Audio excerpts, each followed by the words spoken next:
प्रोग्राममध्ये ठेवून हे लँग्वेजमध्ये FR आहे ना तिथं आपलं GB असायला पाहिजे. GB साठी हे बटन दाबायचं. तेव्हा खाली दिसलं का GB बघा हे बरोबर. एंटर मारलं सगळं इंग्लिशमध्ये झालं पूर्ण. ठीक आहे. आता आपल्याला याला एक पासवर्ड द्यावा लागतो. Alt3 आणि 333 चा पासवर्ड आहे. ठीक आहे. नंतर F1 दाबायचं. त्याच्यामध्ये खाली आणि मशीन इनिशियलाइजमध्ये याच्यामध्ये तर इथं व्हॅल्यू काहीच नाही ना. येतं काय बघायचं इथे जायचं इनिशियलाइज ENC समजलं. आले डायरेक्ट मशीन. हे असं करता जायचं झाले मशीन चालू होतं. आता काहीच करायचं नाही बघा.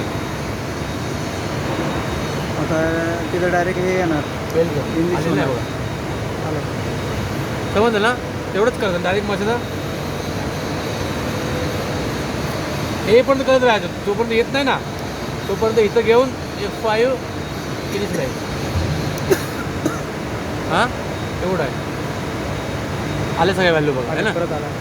आता पण डायरेक्ट तुम्ही याला ऑपरेटिंगमध्ये याला ऑटोमध्ये घ्यावं लागेल. हायड्रोलिक ऑन आहे बघ इकडून. हायड्रॉलिक ऑन झालं. याला हे बघा इथे घ्यायचं मिनिमाइज करायचं. ठीक आहे. बरोबर. आणि इथे एक सॉफ्टवेअर आहे फ्लॅशिंग मोड. जर ते ENC आलं नाही तर ते ओपन करायचं. इथं ती ENC फाईल करायची सिलेक्ट करायची. ENC फाईल आणि ही फाईल लोड करून द्यायची त्याच्यामध्ये. जर आलं नाही तर डायरेक्ट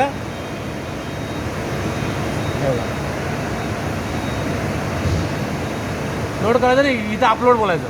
अपलोड बोलल्यानंतर याला हे करायचं इनिशियलाइज करायची. इथे इथं करायचं इनिशियलाइज दाबायचं आणि याला बंद करून द्यायचं. आणि परत मग या DNC मध्ये जाऊन